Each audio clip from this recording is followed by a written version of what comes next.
दोस्तों, मैं एडवोकेट मोहित कठेरिया और मेरा यूट्यूब चैनल कानून का ज्ञान में आपका स्वागत है। और मैं आज डिस्कशन करने वाला हूं कि कोर्ट से किस प्रकार से एफआईआर दर्ज हो। अगर किसी भी पीड़ित की थाने से नहीं सुनी जा रही है, तब इस स्थिति में हम कोर्ट से एफआईआर कैसे दर्ज करें।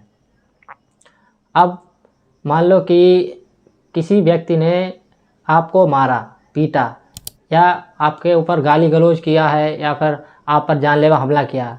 इस स्थिति में जब आप थाने जाते हैं और थाने का अधिकारी, दरोगा या भार साधक अधिकारी जो भी होता है, वो आपकी एफआईआर लेने से मना कर दे या फिर एफआईआर लेके वहाँ रख ले और आपका कोई भी काम ना करे, एफआईआर दर्ज ना करे और ना ही अभियुक्त को पकड़े, तब आप ऐसी स्थिति में परेशान हो जाते हैं और आप जाते हैं थाने में।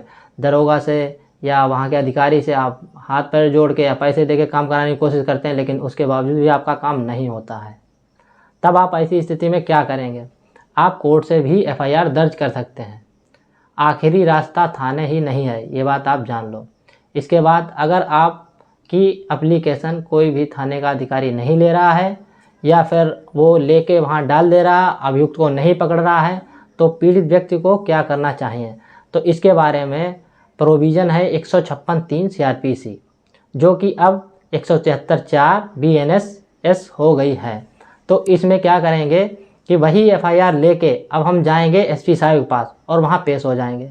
लेकिन ऐसी स्थिति में अमूमन एसपी साहब अगर नहीं देख रहे हैं तो आप तुरंत रजिस्ट्री कराइए और एक आपके पास रजिस्ट्री रसीद होती है, उसकी कापी आप अपने पास ज़रूर रख लीजिएगा।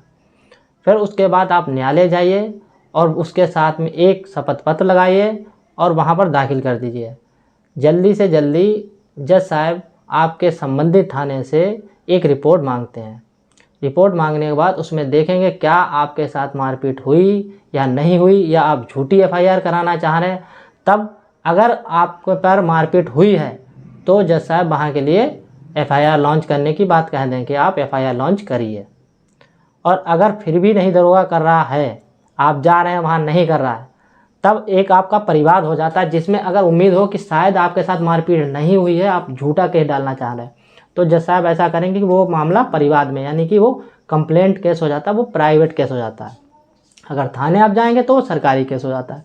तो प्राइवेट केस में क्या होता है कि सबसे पहले आपके बयान होते हैं 200 के तहत, CRPC के तहत। उसके बाद आपके पास जो कोई विटनेस होने चाहिए, जो कि PW1, PW2 वहाँ पर बयान हो जाते हैं। विटनेस ये बताते हैं कि आपके साथ ऐसी ऐसी घटना कारित की गई है फला फला व्यक्ति के द्वारा जो अभियुक्त है। उसके बाद अन्य लोग ना भी आए कोई बात नहीं, 2 लोग गवाही दे देते हैं, पर्याप्त हो जाता है इससे।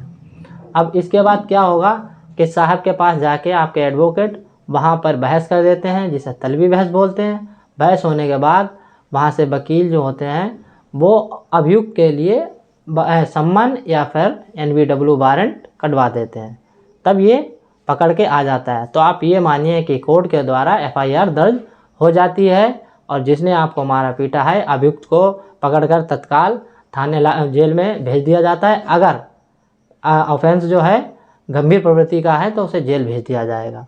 अगर गंभीर प्रवृत्ति का नहीं है तो उस व्यक्ति को बेल करानी पड़ेगी। तो इस स्थिति में आपका जो है समाधान कोर्ट से हो जाएगा। थाने से अगर नहीं हो रहा है तब तो आपको अब डरने की कोई ज़रूरत नहीं है, कोर्ट से भी एफआईआर हो जाती है, ये बात है।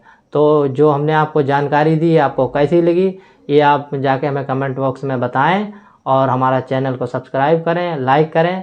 और जो भी अधिक जानकारी आपको इससे रिलेटेड चाहिए तो हमारा ये नंबर जो स्क्रीन पर चल रहा है, तो आप वहाँ पर हमसे बात कर सकते हैं और व्हाट्सएप भी कर सकते हैं। और भी आपको जानकारी अगर चाहिए हो, लीगल जानकारी लगातार आपके पास आती रहेंगी, आप चैनल को सब्सक्राइब कर लीजिएगा। धन्यवाद।